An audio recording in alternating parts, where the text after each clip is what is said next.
Hello, hello, and welcome to Motherless Daughters Community Call number 3 in April. I'm Hope Edelman. For those of you who are joining us live for the first time, welcome. We are so glad that you're here. We just always want to remind you about self-care. You know, sometimes depending on what's going on with you right now, some strong feelings might come up in the course of the call. You're always welcome to, turn off the video, walk away, come back, take care of yourself. That's the most important thing. Afterwards, you might want to do some journaling or sit quietly with a cup of tea. And as always, you can reach out to me or Melissa, and we're here for you. Also, let us know in the chat box if you've got any anniversaries, any milestones, any big events that occurred in the past week or that are coming up this week, so we can send some love and some support and some congratulations your way, depending on what is due. Let's just take a look and see what we've got here. Christina said she found videos of her mother on Saturday during Christmas time and heard her voice for the first time in 8 years and bawled her eyes out, but was so happy too. Oh, Christina, that's lovely. My mom died before we had audio on video. And so I don't have the sound of her voice. And I imagine that's the same for a lot of women here. So it's lovely that you got to hear her. Jenna, your mom's 70th birthday is next week. Yep. Happy birthday to Jenna's mom. What's your mom's name, Jenna? Rosalinda. Rosalinda? That's beautiful. Stacy's mother's birthday is on 4/24. Happy birthday to Stacy's mother on 4/24. Thank you for letting us know about that. Okay, so just a reminder, if you haven't yet signed up and you'd like to join us on the May 8th Day of Remembrance, because we can't gather virtually for the Motherless Daughters Luncheons this year to honor mothers no longer living, we are doing our first international virtual event. There are 26 countries that celebrate Mother's Day on the same day, the day before Mother's Day, May 8th. We are going to gather online for 90 minutes. We already have more than 300 women from 14 countries, because I believe that Austria just joined us. 14 countries joining us, and our goal is at least 500 women from 20 countries if we can get there. We've got women coming from India, Australia, New Zealand, Scotland, England, Israel, Chile, everywhere. So we'll drop the, Jenna, could you drop the link in the box when Megan and I are talking and let people know? Also wanted to let you know that the topics for next month, the ones that were chosen by all of you, are up on the calendar at motherlessdaughters.com. So in week 1, as always, we will welcome our new members that join us at the top of the month. In week 2, we'll be talking about self-confidence, which is something that a lot of you expressed interest in talking about. Week 3, we have another special guest. It is Tyler Feeder. She's an illustrator and a motherless daughter who wrote the graphic memoir, Dancing at the Pity Party. And it is amazing. And week 4, we're going to talk about how to write your story, because so many of you are in the midst of writing your story or want to write your story, which is also something that Megan knows very, very well. So without further ado, we will just start with our 3 grounding breaths so that we can then welcome Megan into the space that we are all occupying together. So if it's your first time, we do a quick inhale, we hold for 2, we exhale longer than the inhale, we hold for 2, and we do it 2 more times. Okay, let's do that. And we'll drop into the same time and place.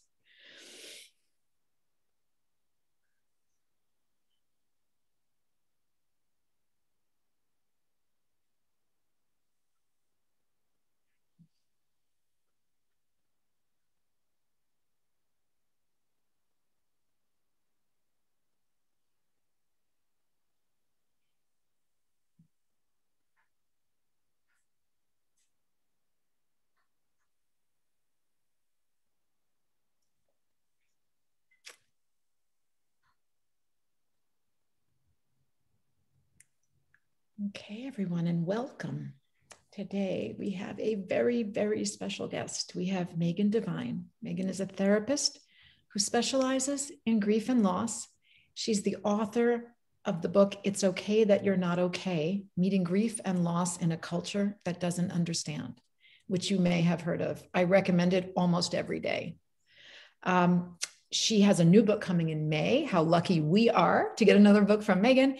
How to Carry What Can't Be Fixed, a journal for grief. It's available for pre-order right now on Amazon. We will drop that link in the chat box for you too. And Megan was also a featured expert on the PBS documentary, Speaking Grief, which I hope that some of you had time to watch. I rewatched it last night. We sent you the link a couple of times. It's really an incredible 56-minute documentary about the importance of changing the conversation around grief. And Megan has been at the forefront of that movement for years now.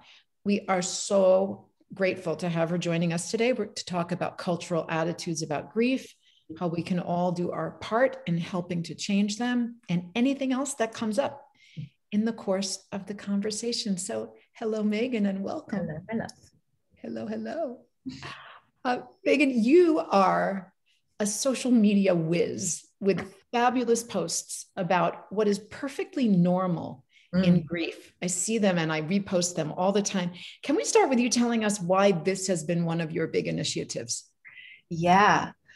We can't talk about Project Perfectly Normal without giving a shout out to Micah, who is the person who puts those posts together. They're the one who receives all of the messages from viewers and audience and our communities asking sort of those secret questions of, okay, I bet that I'm the only one, but does anybody else do this? Right? So the Perfectly Normal campaign really came out of a desire to talk about the realities of grief. Because we don't talk about what it's actually like to be a grieving person, most people think they're weird. Mm-hmm. This is true with any human thing, right? Like if we don't talk about it, we think we're the only ones. We think we're the only ones who are lonely. We think we are the only ones who check our locks 14 times before we go to bed. Like we think that we're the only ones only because we don't talk about how normal human emotion is, right? So the Perfectly Normal campaign is a really cool way to, for me, it's like it's helping people feel less lonely and feel less weird. Right? When you feel really weird, it's almost this, you feel ashamed of your experience. And if you feel ashamed of it, you're not going to share it. And if you don't share it, you don't feel supported in it. And of course, that just snowballs into awfulness. So I love that campaign, personal side, because I'm so proud of Micah's work on it. And also because of the power of sharing stories and what we've really seen develop just by talking about what's normal. Mm-hmm. And this is why we do these calls. We do these calls because women feel so alone with their experience. And it's a place where you can be validated, where you can be normalized, where you can find other women whose story is similar to yours. The larger the community gets, the more the chances are that you'll find someone whose story is eerily similar to yours. Yeah. And then you don't feel alone. Yeah. You know, what is the grief revolution that you post about? I see hashtag grief revolution right. a lot. Yeah. So tell us about that. You know, a revolution is when you kick over systems that no longer fit or perhaps never fit. And to me, the way that we deal with grief in not just Western culture, but in human culture, the way that we talk about grief is broken. It does damage to both grieving people and people who truly want to be supportive. And so we do need to have a grief revolution. We do need to kick over, I'm going to forget who this came from, but it's a dead white guy, but I'll find it in my brain and I'll post it so we can have it later. But this writer was writing to a female poet and said something like, kick over your tiresome house of cards and begin again. And I feel like that when we talk about what needs to happen in grief in our cultures, we have to kick over those old tired houses of cards, those ways that we set up, the ways that we pathologize grief, the way that we prioritize positivity and happiness, not just currently, but back through human history, right? This need to control the fragility of life by managing and honestly demonizing grief itself. We have to kick that stuff over in order to build a system that actually honors the human heart, that honors human experience, and that teaches the real skills we need to survive being human and to care for each other well. So we need that revolution. And that's really, I mean, the Grief Love Revolution hashtag is my shorthand for that whole long ramble about what's wrong, why it needs to be different, and what will happen when we do kick over that tiresome house of cards. What are some of the broken parts that you'd like to see fixed first? Because I'll tell you what mine are, but I want to hear yours. Oh boy, prioritizing which ones I want to talk about first. First, for me, like top of mind currently is the medical model. The ways that we talk about grief as sort of pop culture individuals really trickles down from the way that the medical world talks about grief. So if your doctor, if your therapist, if they're talking about grief as a problem to be solved, then you as a grieving person are going to think there's something wrong with you. Right. And what trickles down to the rest of the world is sadness is bad. Sadness is a problem. Grief is a problem. You need to medicate that. You need to talk to somebody. So for me, top shelf of what needs to change is the way that the medical profession thinks about grief. It is one of the things that I really miss in this last pandemic years is those in-person trainings for hospitals and clinicians and medical providers is talking about or naming that the things that they've learned about grief are wrong. They're doing damage. They're not helping them meet the goals that maybe they went into medicine to meet, which were to actually serve people. And what we need to do differently. So tops on my list, dismantle the medical system. I would really love to see a discussion of the realities of grief brought into systemic violence and gun violence, racial violence. So I'm talking about some really top cultural things here, the medical world, and also the ways that we talk about grief as a social justice issue. I would really like to see that changed. If you look at things like, mass shooting of the week, what do? We stay like, Boston strong or whatever city strong. And that stays strong narrative, that sort of drive-by support where we like shout a platitude out as we go along our lives.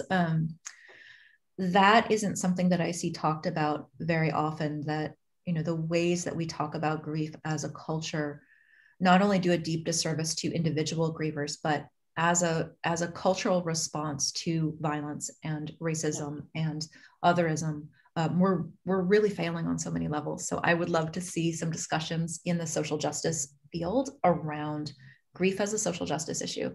I'm going to leave it at those top two because I can ramble about this stuff forever, and I know we have a lot of stuff to get to. So I'm going to stop. I'm going to cut myself off right there. I'm wondering, have you ever come across the nonprofit called World Maker? No. It was started by my friend Molly Marty. It was, I think, the National Grief Institute for a while, or National Resilience Institute, I'm sorry. And now they've changed their name to World Maker, but they go into communities when there has been a rash of deaths, like a cluster of suicides in a high school or a mass shooting. And they work with the community to help the community come together and grieve as a whole. And then they leave them with tools to keep it going, which I think is so important, because we don't want just the triage.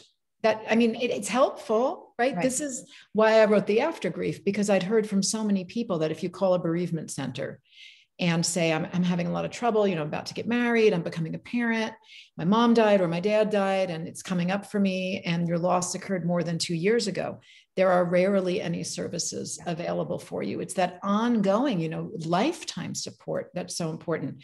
Well, my peeve is the languaging around grief. I'd like to see the languaging stuff. And I think you referenced that a bit there, when you said we need to create a vocabulary that I think is more responsive and more reflective of the actual human experience, not of the medical model, like the pathologizing of it. If I could do away with the term unresolved, I would, I would, the unresolved grief implies that there's some kind of end point there that we should all be striving toward, and makes us all feel like we've failed somehow if we haven't. So yes, thank you. There's a lot of emotions in grief. I'm amazed still, as I'm sure you are, by how many people still think of grief in terms of 5 stages. including therapists who were trained back in the 70s and the 80s and, haven't really evolved in the grief theory thinking. But I was really struck when I was rewatching Speaking Grief last night. You were there talking about how anger is often the hidden emotion in grief. And you also listed others that don't get a lot of attention, like boredom and confusion and memory problems and forgetfulness. And why do you think our culture is so quick to overlook those and to focus mainly on other effects? Yeah, I think part of it is that misinformation campaign, right? That we've inherited from the stages of grief era that, we've inherited through various iterations of treating grief as a problem to be solved or something to hide away because happiness is the only acceptable emotion. I don't think that we know that confusion, boredom, hopelessness, hopefulness, like the entire range of human emotion is part of grief. And this is, again, why it's really important to talk about this stuff so that we know what to expect, what's normal. I was doing an interview this morning and the folks asked me about the stages of grief. And I was like, y'all are 26 years old. Where did you learn this? Right? This is what I mean when I talk about the medical model trickles down into the rest of the world. You don't have to have gone to grad school to know what the stages of grief are. They are ubiquitous. They show up in movies. They show up in plot lines. They show up everywhere. And they're really hard to sort of root out. One, because we don't have a sort of catchy, sexy thing to replace them with, because the replacement to treating grief as a 5 steps and you're done sort of thing is messy. Monica just posted, there's actually a medical term, complicated grief, right? Which just begs the flippant question, is anyone's grief simple? Yeah. Like, really, do you want to touch on, can we touch on complicated grief for a second? Absolutely. Okay. Here's my thing about complicated grief and prolonged grief disorder. They are fundamentally pathology based. They are another way of saying grief is a problem in need of a solution. There's a lot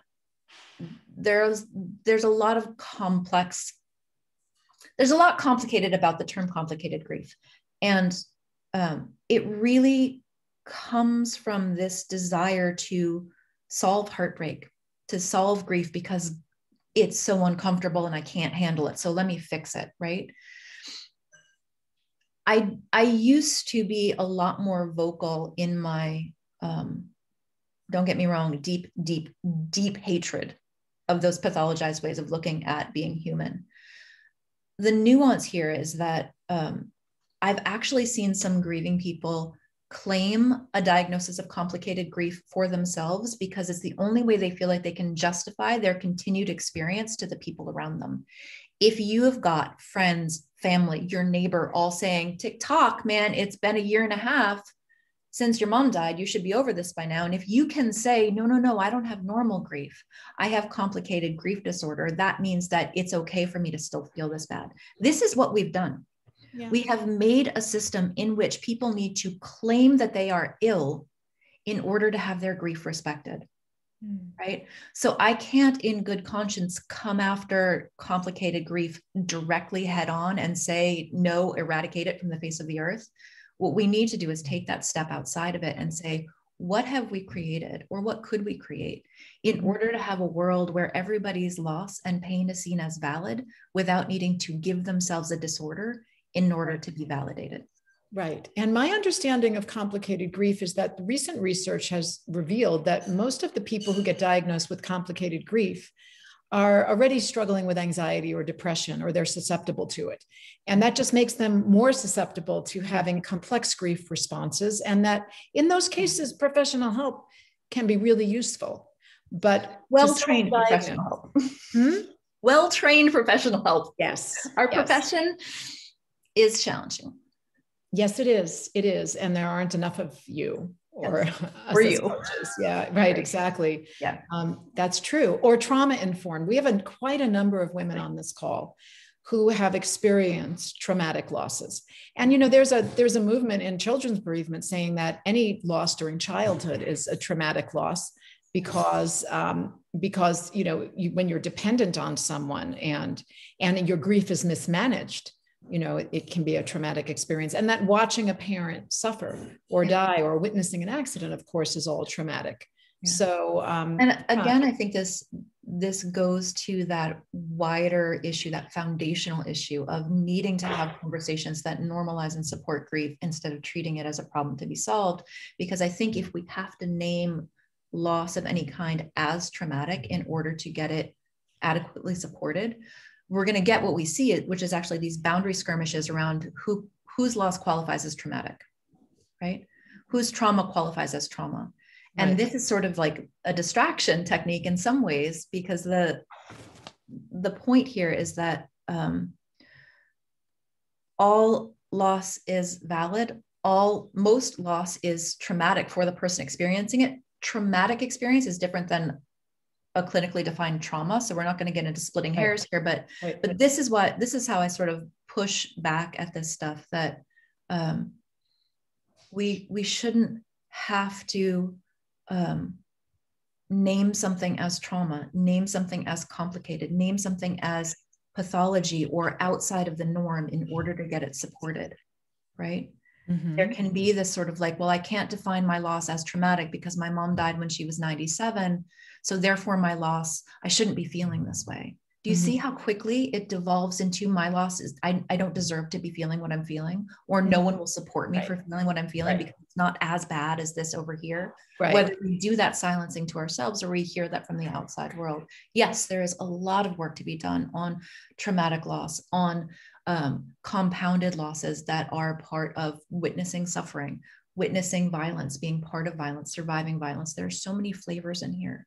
And all of it is part of that foundation of honoring all experiences of loss and grief as inherently valid and inherently worthy of support and witnessing and kindness.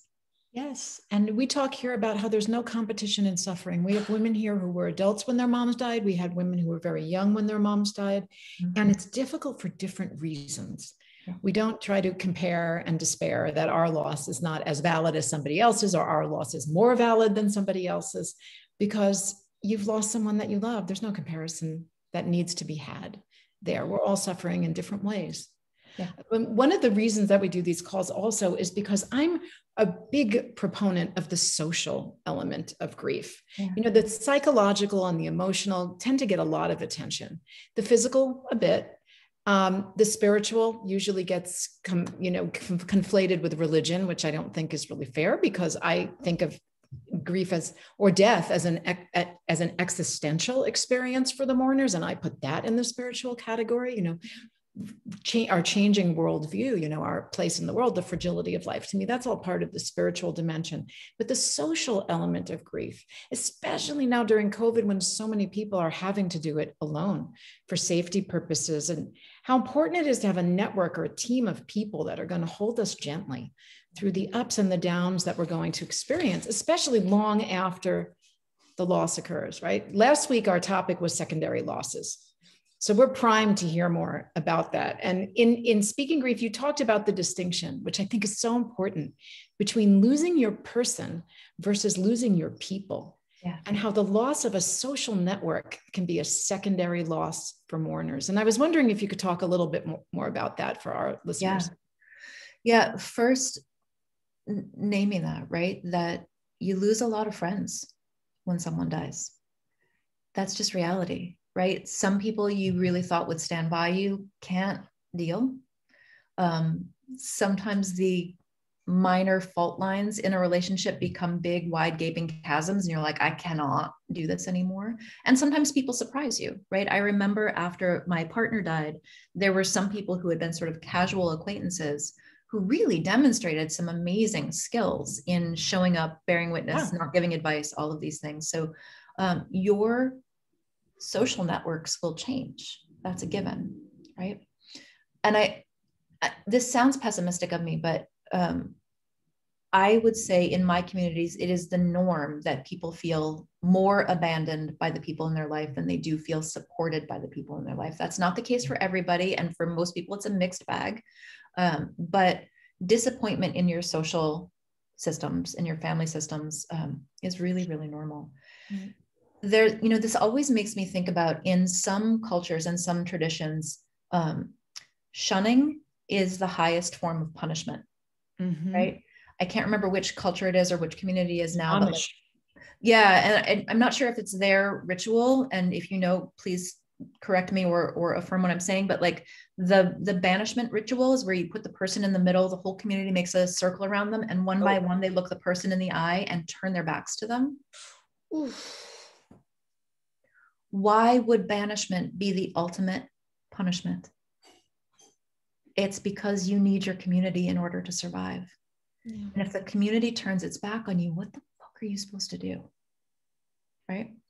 This is why these conversations about how to be a good friend, how to support people better, how to fix your habit of fixing people, why unsolicited advice is the scourge of our times. Like, why do we practice more skillful ways of supporting ourselves and supporting each other? Because community is how you survive.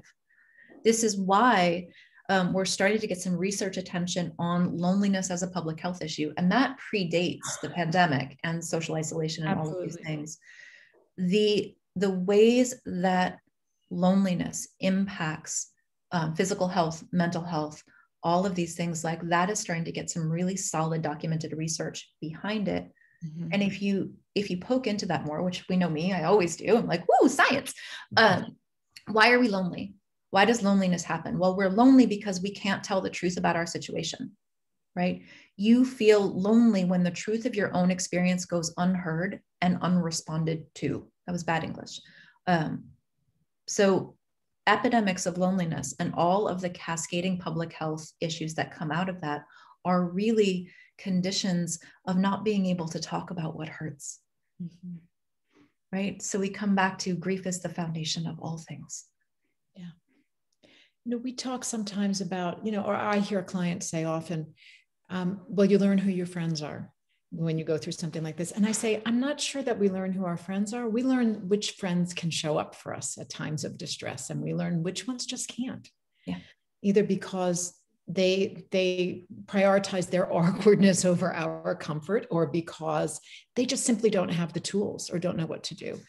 And, I know you and I are in agreement that it is not a mourner's job to educate others about how to help them, especially when they are in raw, fresh grief.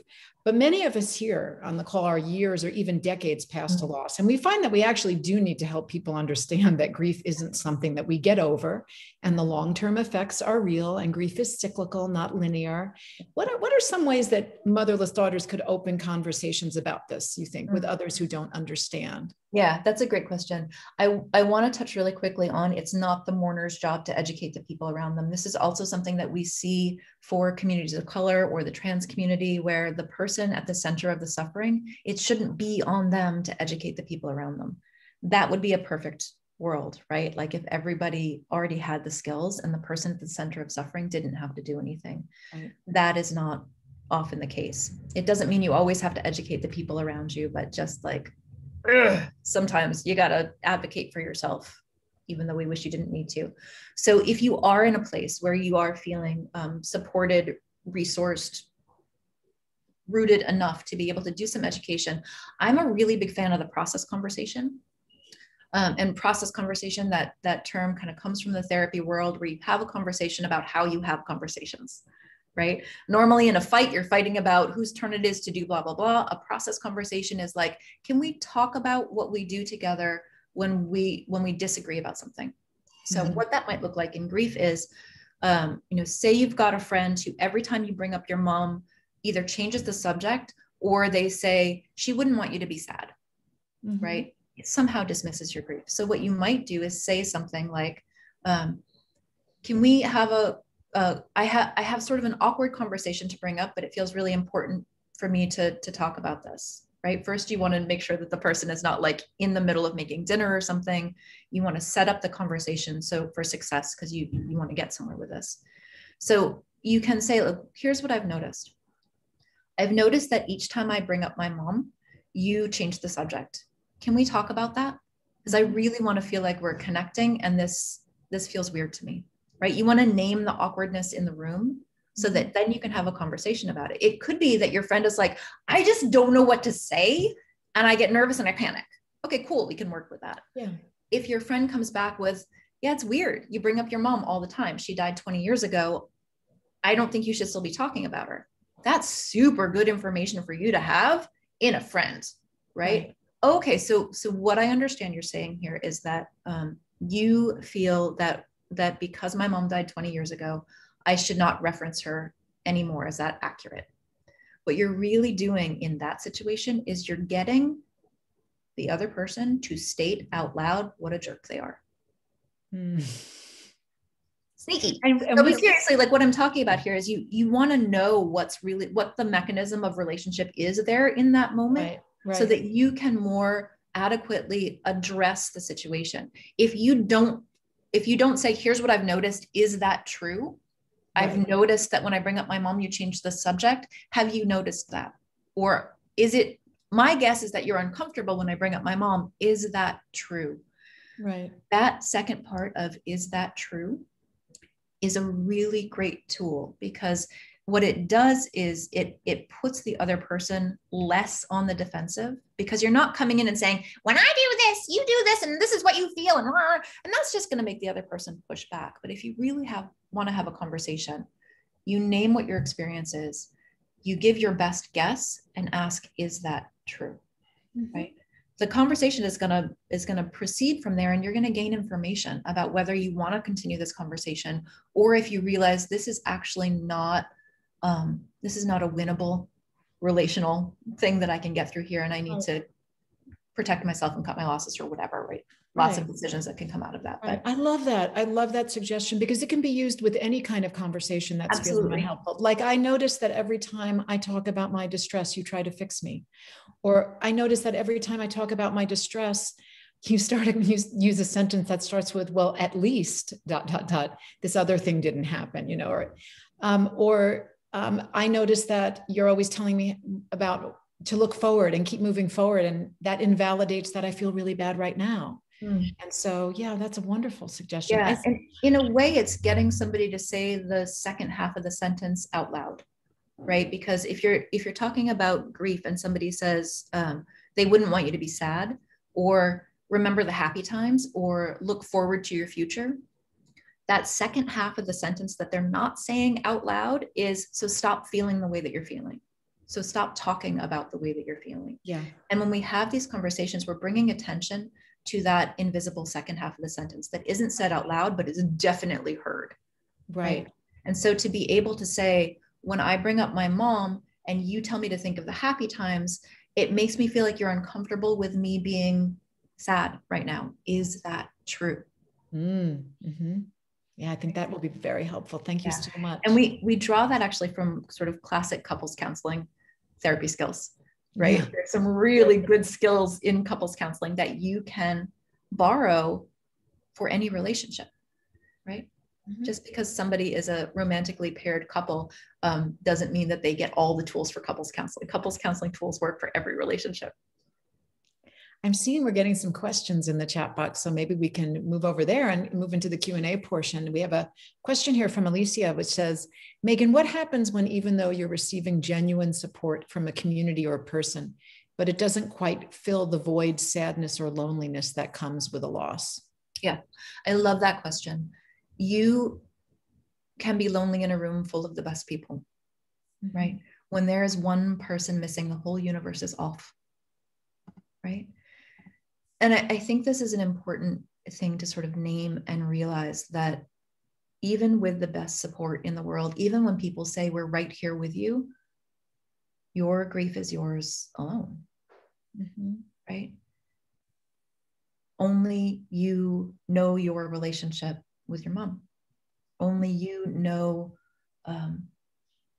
what her voice sounded like, or all of these little nuances of relationship. And this is actually true within family systems too, right? One person died, but each member of that family lost a different person, right? Because each relationship was different, right?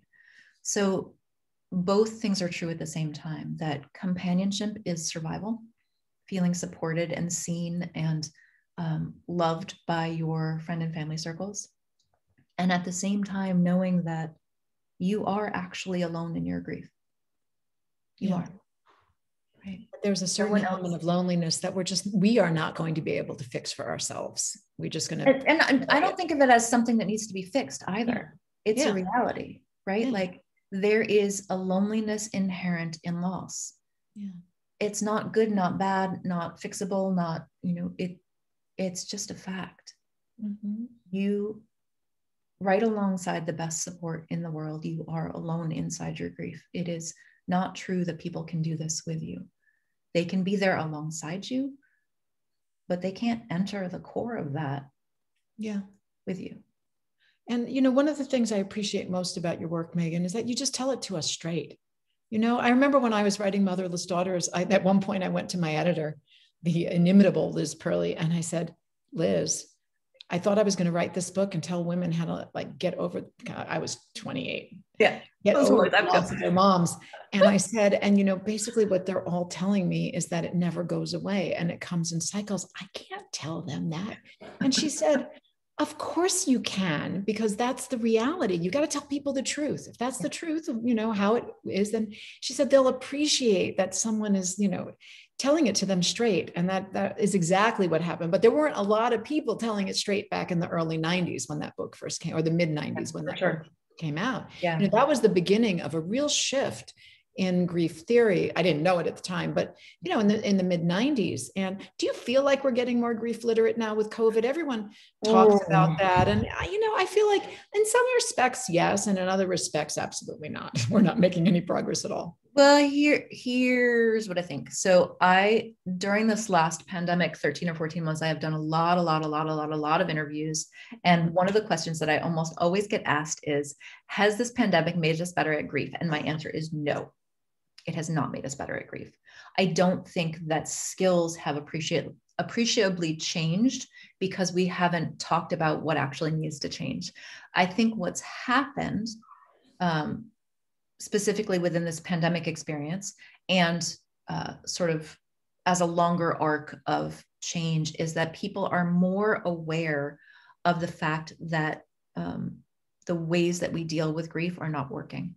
I think that over the last year, because everyone has been grieving in some way, I think it's just a fact of human nature that we don't tend to take action on things unless it personally affects us. Not good, not bad. It is just what it is.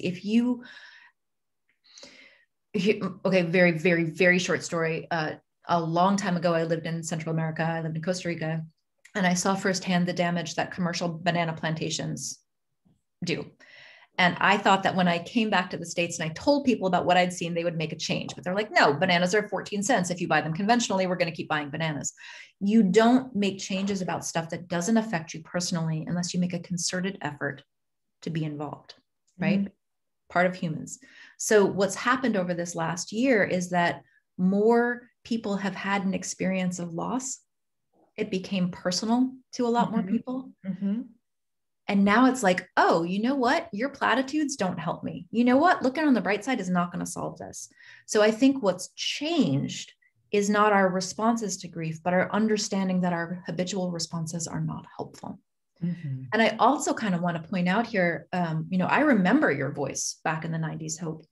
I remember that, like, oh, right, here's this person like telling the truth about this. And this is also why I say, like, in any sort of cultural change work, I know that I'm not saying anything new.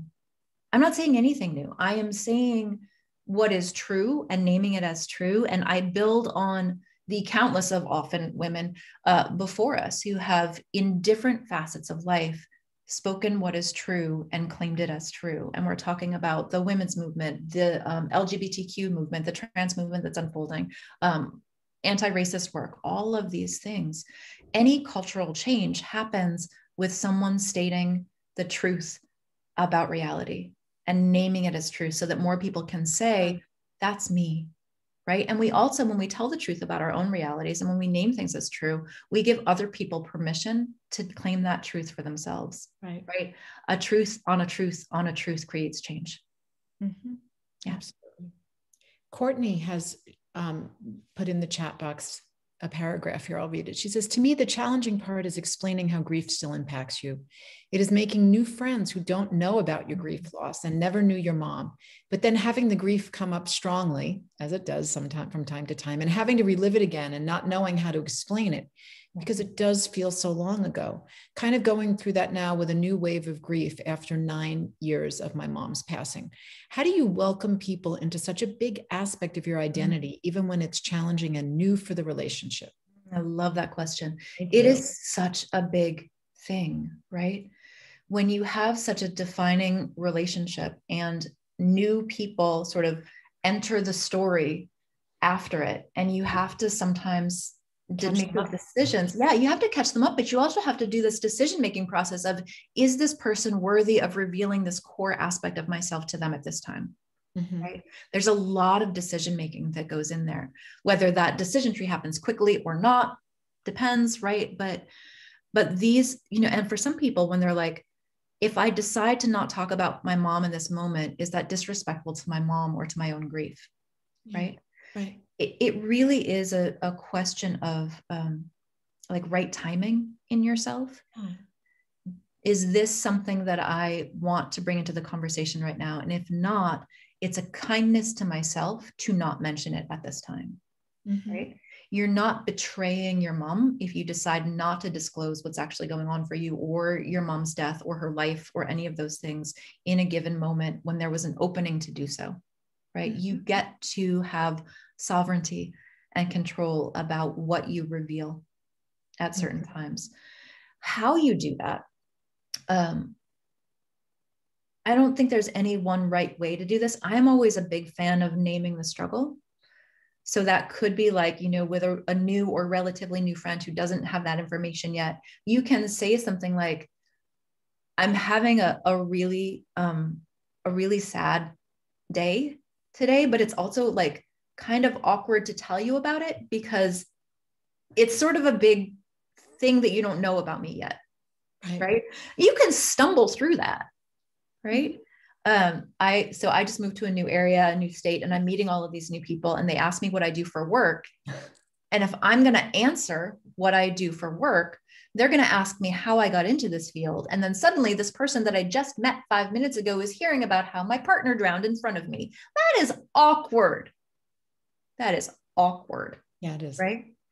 So I feel like you not get used to is the wrong phrase, but like, I think that you can be a researcher for your own cues or something where like sometimes I will very quickly disclose that because I feel like it fits in the conversation and I have a sense that this person can roll with it. There are other times that there are warning flags that you do not want to go here. Right. Mm-hmm. And so I won't say something, or I will say it very quickly and move on very quickly so that I've said it, but we're not going to dwell there because this is not what we're doing today. Yeah. There's no right or wrong way to disclose the information. There is no right or wrong way to disclose or not disclose. Mm-hmm. You can also sort of treat it as an experiment. Right. Yeah. So 1 would be to name the awkward. 2 would be to treat it as an experiment. When I said it this way, it had this effect. How might I do it differently next time to get closer to the response that I want? This is also a really good question to ask yourself, like, what kind of response would I hope for from somebody when I disclose my mom's death or my unfolding grief to them in a new relationship? What would I want from them? Yeah. Right. That's a really good question. This comes up often with my clients who are dating, who say, I don't know at what point to reveal my mom died, especially if she died by a suicide or if she died by some kind of traumatic loss. Because then the question always is, once you say, well, my mom died when I was 12 or when I was 25, oftentimes people will say, well, God, that must have been hard. What did she die from? But oftentimes they feel like this is such a big part of their identity that if they don't reveal it at the right time, then it feels like they've been withholding something from someone new in their life. And, when we sort of peel back some of the layers of that, there's always an assumption that it's going to be like dropping a bomb in the middle of the table, and never really the opening the possibility or the opportunity that someone might say, wow, I'm really sorry. That must have been really hard for you. Or, yeah, my mom or my dad died when I was young too. I can really understand that. Yeah. And, we talk about, well, what messages have you gotten, or what experiences have you gotten over the years to lead you to expect a negative outcome in this conversation? Exactly. And part of that is the messaging about grief. Yeah. And that's why it's a great thing to ask yourself, like, what would be a beautiful response from somebody to me? What would that look like? What would that feel like? What am I afraid will happen? Right. I think especially in intimate relationships, and intimate can be friends or can be partners, to think about, what am I afraid they'll say? And this is, all relationships are bids for connection, right? They all are. And so to be able to say, like, at any point, well, let's take this apart. If it sort of feels like early on, define early for yourself, but early on in a relationship, and you can say, like, there's a really big part of myself that I haven't shared with you yet, and I'm really nervous to do it. But I want to let you know that my mom died. I don't really want to talk about all of the details right now, but it's gotten to the point where it feels weird that I don't mention that. We have a population here that often was not allowed to talk about their mother's death. They were prevented from talking about it. And part of the discomfort, about revealing it, whether they're dating or meeting a new friend or new colleagues, is that it's something they haven't talked about in the past. See, I can just rattle it off because it's my work and I talk about it all the time. And like you, it is a bit of you get used to it or sometimes, but it's not something that I feel, I've been holding really close to the vest, right? But if you haven't talked about it much, you haven't had an opportunity, or you were prohibited from talking about it as a child because it would upset your stepmother or your father or your grandfather. How do you work with clients around that? Or, what suggestions do you have for just normalizing the discussion so that it doesn't feel like you're revealing something that might, be that bomb dropped in the middle of the table? Yeah. So I think that's a really good point. And I think, one, we want to respect your own timing. Yeah. Right. You don't want to force yourself out of the closet, force yourself out of the emotional closet, because that's not going to feel good. Right. You were already told how, when, and where you could talk about something. So don't shove yourself out into a place that you don't quite feel ready to enter. Right. I think that with people you are developing trust with or developing intimacy with, you can almost have a process conversation about your grief. Going back to the sort of conversational style we were talking about earlier, which would be something like, as a kid, I was never allowed to talk about my mom's death. And it was really hard for me. It's made it really hard for me to talk about it now, even so many years later. I'm not really ready to dive into the whole thing right now, but I want to name that in our relationship here, that my mom's death had a really big impact on me, and it shows up in a lot of different ways. And it might take some time before I feel comfortable talking about it. Yeah. Right. We just want to name the reality of the situation as we're living it. And just naming that truth can diffuse it. Right. When we don't acknowledge what's actually happening, it's like you either acknowledge it or you manage it. Right. This is why, if you're really nervous about public speaking and you get up to the podium and you just pretend you're not nervous, you are going to screw up. But this is why so many people get up on stage and they say, I'm really nervous. And then they do an amazing job, right? That moment of getting on stage and saying, I'm really nervous, it's telling your own nervous system the truth about what it's experiencing, so that then you can move forward with what you need to do. If you pretend you're not feeling what you're feeling, it is going to keep slugging you. Right. So to go into a relationship and say, it's really challenging for me to talk about my mom because it was silenced for so long. And I just want to say that this is up for me, and I'm not quite sure how I want to talk about it yet. Right. And naming it can diffuse the emotional intensity. Yeah. And then we're able to move through it and move on. But, a lot of us here didn't get the tools. We had to manage it rather than name it. Totally. And so that's our coping strategy and our survival skill. And we need to unlearn that. And you've given some really excellent suggestions about how to slowly start, and carefully do that. Someone here has said, sometimes I have such a pull to tell people about my mother's loss as soon as I meet them, because it seems to encapsulate my identity or who I am. I'm gradually learning to connect with people in other ways before disclosing such a big part of me. And, also the further we move from a loss, the more other aspects feel that they define us too. It's not the only part or the most overwhelming part of our identity. I remember an Anna Quinlan column when she wrote for the New York Times, when it was one of the first columns I ever read about mother loss. And I carried it around in my wallet for years. But she said for a long time, she felt the impulse to say to people, I'll meet you in the lobby at 1:00. I'm the one in the red coat and my mother died when I was 19. Because it felt like such a huge part of her identity. But then she became a writer and a wife and a mother and a speaker. And she didn't feel the need to use that she didn't feel the need to let people know that that was how she identified in the world. Yeah. I mean, the phrase that keeps coming to mind is everybody is a tapestry, right? But there are all sorts of identities woven into every single person. And just like, you have different friends that you do different things with, right? Like you have the friend that you talk about cooking shows with, and then you have the friend that you can call at 3:00 in the morning. There are people in your life that you disclose more to and people that you disclose less to. There are people you talk about different parts of your life to, and none of those things are wrong, right?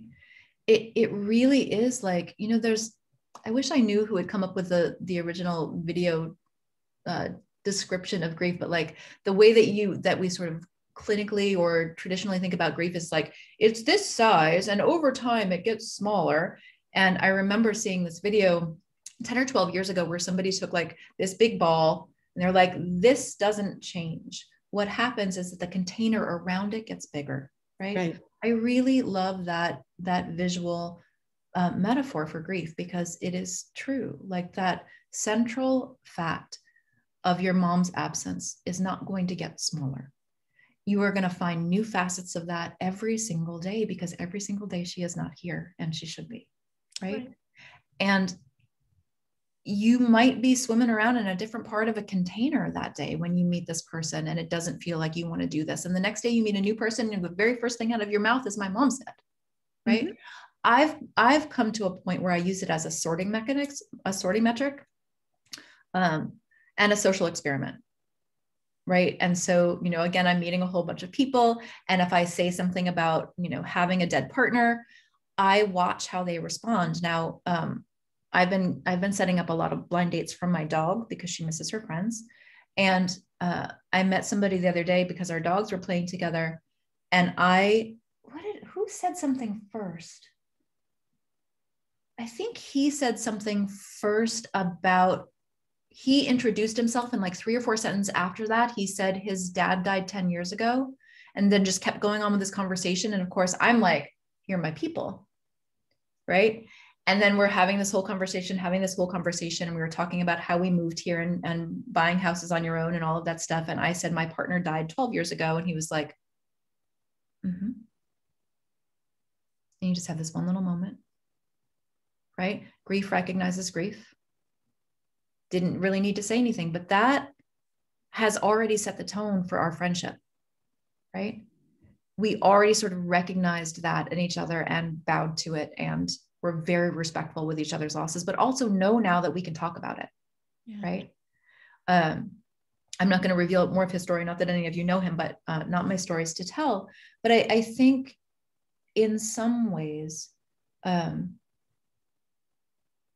when you disclose the information, you can learn a lot about the arc of a relationship based on somebody's response. And I don't mean whether they do it right or do it wrong. It's more about, did they hear you? Right? Yeah.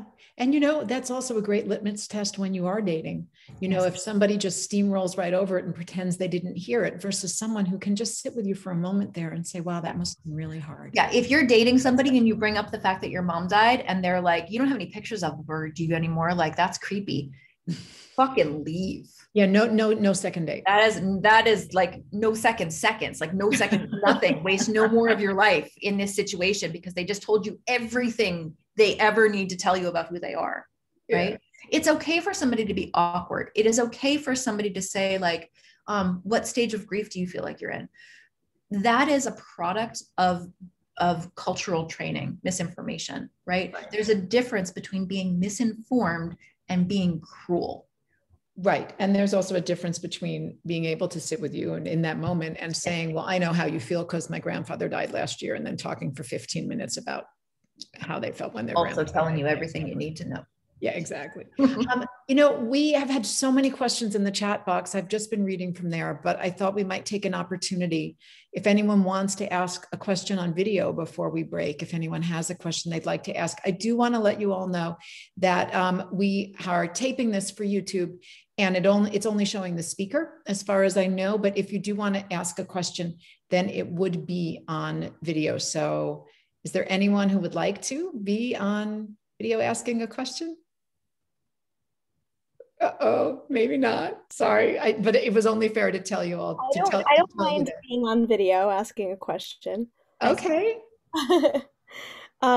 First of all, Megan, I'm a little starstruck. I'm a fan of your work. I lost my mom last month, so it's very.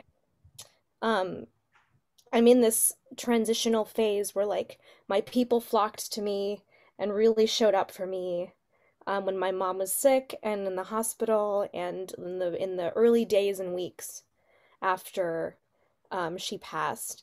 And I can feel people going back to their lives. And I mean, there's all sorts of emotions that come with that because I don't have a life to go back to. So I'm just curious if you have any tips on like, I feel so needy, like my needs are really big and I'm not even really sure what they are. And my mom filled a lot of them for me. And, I'm afraid to ask too much of people. So I'm just curious if you have tips on that transition as people start to kind of trickle out. Yeah. Yeah. So first, let's just acknowledge that this just happened. This just happened, right? Like you had however many years you had to be with your mom, and you've never had to do this without her before. That's huge, right? What you're describing is really normal. And that insight too, that they have normal, intact lives to go back to, right? Like your support team can be amazing. And then the rhythm of their own daily lives calls them back and sort of leaves you with this too much space. And even though you understand it, it doesn't make it hurt any less, right? And I love that love is maybe not the right word, but I love that you said, my needs are so big, I feel so needy, I don't even know what I need. And I think this is something that especially women feel a lot, right? That having emotional needs is a bad thing.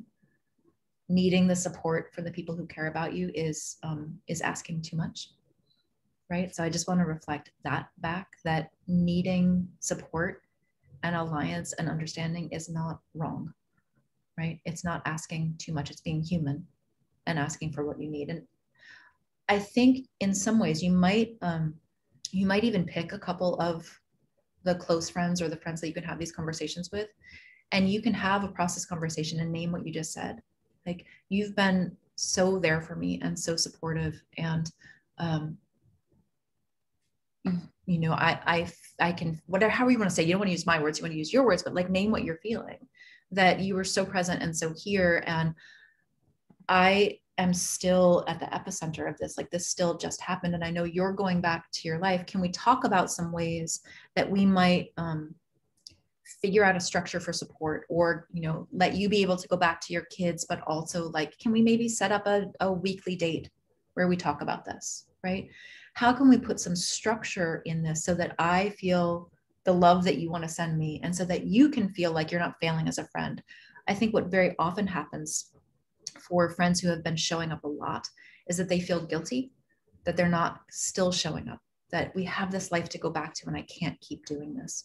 So if you can enter into that conversation, you might be able to work towards something that doesn't feel awesome for all of you because your mom's still not here, but that gets closer to you feeling supported and them feeling like a better friend because they're showing up in the ways that maybe they want to, right?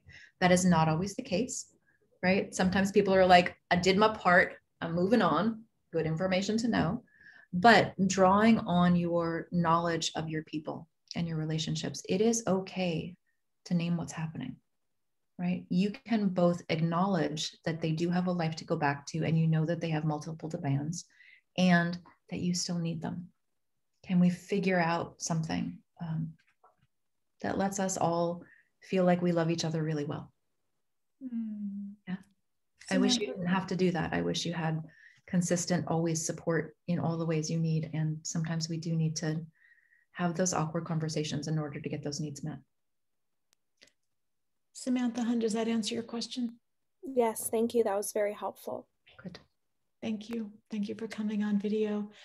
I'm going to extend the biggest thank you to the amazing and inimitable Megan Devine for spending this hour with us. I know you're so busy right now, and we really, really appreciate your wisdom and your insights and your incredible work.